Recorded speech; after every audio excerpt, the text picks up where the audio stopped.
Hey guys, welcome to your first coffee talk with your farmers. Yeah. So I never want to keep our newsletter stagnant. I want to keep it interesting. And in a world of social media, we're not reading much anymore and we're watching videos. So yeah, reels, whatever. So we decided that we're going to start making some videos at the end of each month to kind of recap the farm scene here so that you can kind of virtually see us. We've got a lot of newsletter subscribers that buy from All Pro Nutrition and you don't get to see us, or I deliver to your door, or, you know, it's just a meetup and we don't really get to chat. So I think it's valuable to see the human beings behind your products that you need. And yeah, that's why we're here. Hopefully we can stick with it. It's something new. If you hate it, like, just be like, I hate this. I want to read what you've got to say, Kayla, and we'll stop doing it. I don't know. All right, so let's start with Eric. How you doing today? How's things going at the farm for you? I'm sick of the snow. Yeah. It was fun at first, and I'm over it. It's the worst weather that we've had in the last 8 months. Oh, it's not the worst. We had a drought in the summer. No, it's 8 months. Oh, 8 months. Yeah, 8 months. It's been a long winter here. Yeah, it's been a long time. That's okay. We're gonna make it. It's got to get better. It can't get worse. Yeah. Yeah. I feel like we're being refueled though. We take a break during this time from farmers markets, which is always astonishing to some people. They're like, "Whoa, why are you not showing up at the farmers market? Don't you want to sell your stuff?" No, we still do our drop points. We still do our delivery and on-farm pickups. We're about to ramp up for a really busy farming season. And as much as we love this business and we love our processes, it kind of breaks us. And we need this time to restore. And the reason we're having coffee with you is because one of our favorite things that we've done this winter is we've just sat down, delayed things, even homeschooling, delayed breakfast, delayed a lot just so we could sit down and have coffee together. And I don't know if you can tell, but we actually look rested, and that's pretty cool. It's nice to look at myself and see that I'm not super sleepy. So that'll change in a few months though. Don't worry. I don't even have bags under my eyes. Oh, Wow. because he's been using tallow. Okay, let's talk about what's going on at the farm. I'm going to talk about my favorite part, all right? Our sheep are pregnant. Some of them are a little large. If you know Lavender, who seems to be the one I bond with the most, she's looking round, and I actually kind of felt underneath. And yeah, she's very pregnant. She has a lot of babies in there. Yeah, she's our smallest sheep, so and she's the one that usually has the most babies. So yeah, we'll see what happens there. But yeah, we've got pregnant sheep that are due likely at the end of March and in through August. So we're going to be busy lambing and enjoying that time, really soaking it all in. So stay present on our social media so that you can see pictures of those babies. They're really fun. August, April. Who cares, right? It's August. It'll be a long lambing season. Tell me about the pigs. Yeah, so they're in the greenhouse right now. Normally we'd move them out. But the weather's not permitting, and I mean, they're just going to shred the whole soil. They're just going to shred all the soil. And so we're just going to keep on waiting. Or the pasture they're going into is a little behind, honestly. It's nice and green, but it's just the grass. I mean, you're just ruining the forage at that point, all the cover crop that we laid down. So we've done like, was it 4 giant truckfuls of chips in there, of wood chips into the greenhouse. Into the greenhouse. Thank you, Black's Tree Service. Yeah, y'all are awesome. That's pretty awesome. But yeah, Vince is the man. But anyway, then we stuck hay on top of that because we should have put more chips in there looking back, but it is what it is. Next year, instead of doing 4 truckloads, we'll try to do 6 truckloads in that one.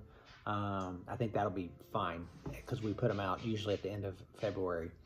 We still may put them out here in a week. I don't know. We'll see what the weather ends up looking like. And so yeah, we just been rolling hay bales in there. We buy hay bales off a neighbor for they're spent hay bales. He doesn't want them after he has horses, so he doesn't want them after they get old.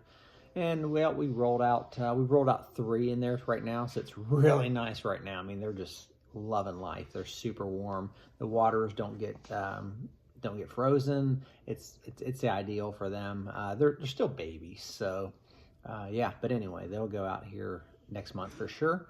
and we'll be moving pigs on pasture again. We will get another set in June. No, yeah, end of May, June is when our next set will come. Yeah, but we'll talk more about the reason that is occurring this year as opposed to previous years. Normally we would have them in March.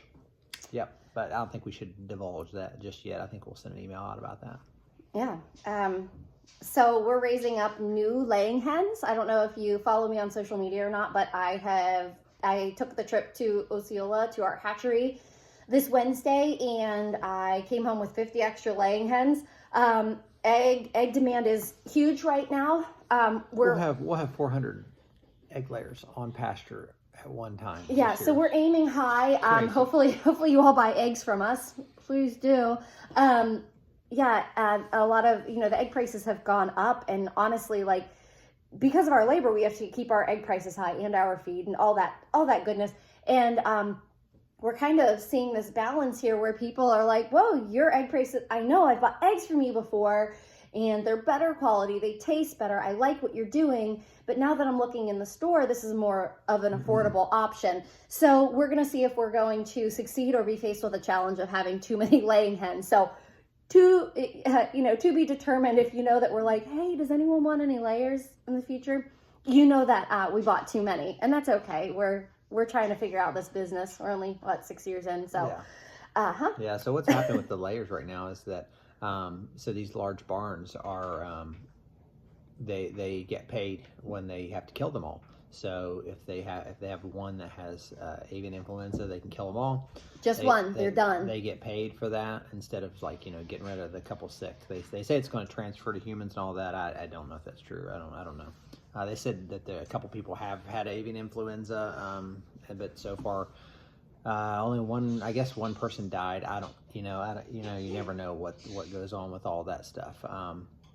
But anyway, so once they get paid for that, and then when they get paid for that, it's great for them because they get the money out of the hen, and then they just go to the farmers that normally supply us with ready to lay pullets, and they snag all of the pullets. So we had some reserved for the spring, and they got sold because the guy just came in, or the barn just came in and bought them all. So they just buy 40,000, 50,000, 100,000 at a time. Because those barns are packed with chickens. Yeah, there's a huge layer deficit, and farms that are small like ours are really hurting from that. Do we love raising chicks from the beginning? Yes, absolutely. But we've got a lot of projects in the works that we wish we didn't have to raise them from the beginning. Yeah. But it's just kind of another these small farms, for some reason people don't want us to survive. I mean, I know you do, but it's not. Yeah, it's just a challenge that we have to go through because the grocery stores need their eggs. They're more important than us, and take it for what it is. We're fine. Salty. Yeah, that's fine. I'm mad, but I'm really happy with our babies downstairs. They're super cute, and we haven't had baby animals at the farm for a while, and it was just it was super rejuvenating to go get them, see the hatchery, shake hands with the people that we work with throughout the year. So in the end, I'm pretty thankful for what we were able to do this Wednesday when we picked up our chicks. Yeah, it's kind of fun to get started a little bit. Yeah. And, the only bad part is that whenever we put them out, we have two sets running at the same time because you don't want to merge those two sets. When you merge them, they'll fight and everything else. But if you have any kind of disease, and not avian influenza, but if you have any kind of disease, then your old chickens will give them the disease. So you just don't mix flocks. You don't want a brand new flock coming in and immediately start to have issues. We don't have any issues, but if we did, that's how we do it, and we do an all in, all out. So the old chickens will either they'll end up in a crock pot, or they'll end up. We have some interested buyers at the moment. So. And some of them aren't very old at all. They're great backyard chickens for us. It's not sustainable to keep a laying hen around super long because after 22 months, she's old. Yeah, after 22 months, they drop 25% production, and at which point you then lose money on the egg, and that's really important. I don't know if a lot of farmers, if there's any farmers watching this, you do not want to keep a chicken more than 22, 24 months. I mean, you're just losing money just to give eggs to people. So you're paying people to take your eggs. Just side note. Yeah. off-farm related, but farming related. I don't know if you guys know this about us, but our future career was in the cheerleading world, and we did a lot of teaching. Past career, not our future. Our past career. Wow, I'm doing good today. I need more coffee. Anyway, we spent a lot of time teaching athletes. We spent a lot of time teaching coaches and staff members in the organization that we worked for, and teaching has always just been in our hearts. And we've had some really great opportunities come about. I wrote to you in the email last week that we were at the OFA conference and we got to speak on pastured poultry and share some ideas with people who want to create a pastured poultry operation on their farm. There was a lot of people. Yeah, we were blown away by the first 3 rows were the amount rows of people that weren't filled with people. Yeah. It was pretty cool. Yeah. And right now we're doing our second year in the mentorship program with Rural Action. So we've been assigned a mentee. Catherine, if you're listening here, I told you to subscribe to my email, but she's been a joy to work with, just to share ideas with, and to teach her how to run a farm business and come up with all the things that she needs to be successful. We did this last year, and we created lifelong friends, Ashley and Bailey. What's up, Ashley, Bailey? And we're so grateful to do it again this year. And we always say that, we want to be mentors to people because we did so much wrong in the beginning that I'm going to tell you what not to do, and you're going to be way more successful. $30,000 plus mistakes. Oh my gosh! We're hoping that we have a vision of how big we want our farm to get, but we never want to lose sight of who we can help along the way. Hopefully more mentorship in the future. Looking ahead, we're in the planning stages of a lot of things. Some things have been more decided than others, some things that we're just kind of tinkering with. If you haven't seen on our farm events tab, we've got some on-farm events up. We are going to do a pastured poultry workshop for homesteaders and young farmers who want to successfully raise birds on pasture. You can be an old farmer too. I mean, you can be, I started at like 40. So so we're going to have birds in the brooder, we're going to have birds in chicken tractors, and we're going to be day ranging birds at the time of the workshop. If we had this workshop in the beginning, we would have been so much better off. So that's what we're trying to provide, is like that basis full of information. You're going to go home with a lot of information and resources. Yeah, so you can share this video out to other people that are maybe interested in that stuff, because let people know that's going on. Really have them cool. Give us a call. We'll walk them through kind of what we're doing to see if that really is of interest, but it's a no-brainer for me. A farm tour the second week of June. Yay, we're switching up the farm tour a lot. In the past, we've done like submit your t-shirt size, you're gonna have a hot dog, we're just gonna lower the price and come and enjoy your time at the farm. The price is a little more friendly. You're not going to get as much back from it, but you're just coming to have fun and enjoy the tour. So sign up for that, reserve your spot. We're doing another chicken processing workshop for those of you who want to learn how to successfully process a chicken. And then this is not on our tab quite yet. We're going to do a wing night in the fall. It's going to be fun. And still thinking about kid events and how we're going to structure that, and what fits in with our farming schedule this year. Looking ahead also, I'm going to announce the Investors Club for summer 2025. So if you're interested in an edible savings account with Sugar Butte Farms, you're going to see it coming out soon. Eric and Isaac get to build a new brooder. Yeah, so we're building a new brooder. Like, I remember 2 years ago, I said that this brooder is going to it's going to last us a long time. Like, there's no way we'll do over 400 chicks per batch and yada yada. Well, so how it works out is that you have like 3 weeks of a chicken on average, a baby chick, to be in the brooder, and then 5 weeks on pasture.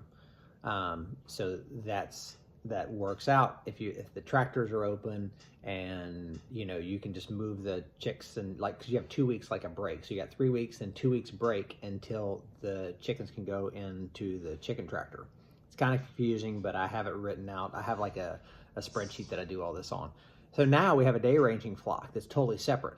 That means that we can just pump them out because we had to. The problem that we're running into now is we don't have enough chicken for everybody. So we're barely going to make it through this year. If we do, we're I mean, just barely. We'll have like maybe some wings at the end, maybe. Yeah. Yeah, load up on chicken if you're Yeah, feeling if you like. need, I don't know what we're gonna do about that, but anyway, so we had to increase our numbers. So we're doing 3,005 broilers this year. It's crazy, but honestly, we're gonna need another 700 because we had to actually kind of move away from the Athens market for a little bit. One, our truck broke down. Two, we saw the writing on the wall. We even added 200 chickens at the very end. We can't keep up. And we still can't keep up. So But we're going to try to this year. I never dreamed that this chicken would go where it's going. I thought pork was the jam, but that's not the truth. The chicken is, and I don't know why. It's a lot. But so now we go 2 different brooders, and it also works out because then we have turkeys in the brooder at 1.2. And since we're doing so many turkeys this year, we're doing like 175 turkeys. So that means that we'll have to have a giant brooder to be able to house them. Well, that was fine before because then we had the chicks on pasture, no big deal. But now we have turkeys in a brooder, and then we have chicks right behind it in order to make that number work. Our goal has always been 4,500 birds, and that was like a 10-year goal. It looks like it's going to end up being like a 8-year goal. Next year. Yeah, it's going to be real close to doing 4,500. That's like the number you have to have in order to make it. Here's the thing, though. Keep buying from us because Eric and Isaac's back can't take these chicken tractors all the time. We have to buy a tractor. Like, we really have to buy a tractor. I don't know so what we're going to do. Yeah, about that. We've got to kind of restructure what they're living in and something to pull it with because they're pulling 7 chicken tractors all year this year, and that's going to be physically hard. We don't have the money for a tractor at this moment. Well, we have the money, but we're not going to take out a loan. We have the money, but the Gibsons also need paid this year. Yeah, we're not. End of story. We're making an income from the farm, and it ain't going to be much, but we're going to make enough. We're going to do this. If I'd be happy to pay the bills, like that'd be great. Yeah, I'd be tickled to death. And we'd have our screen printing money, make a little bit extra money on that. That's great. That'd be so awesome. But yeah, so that's this year. We're increasing numbers a lot. It is what it is. Like, chickens are I guess a labor of love. Like I said, you have to hit 4,500 birds in order to make it justifiable to really do chickens. And it's a number I never even thought we were going to reach. I thought we were just going to keep on doing this for fun.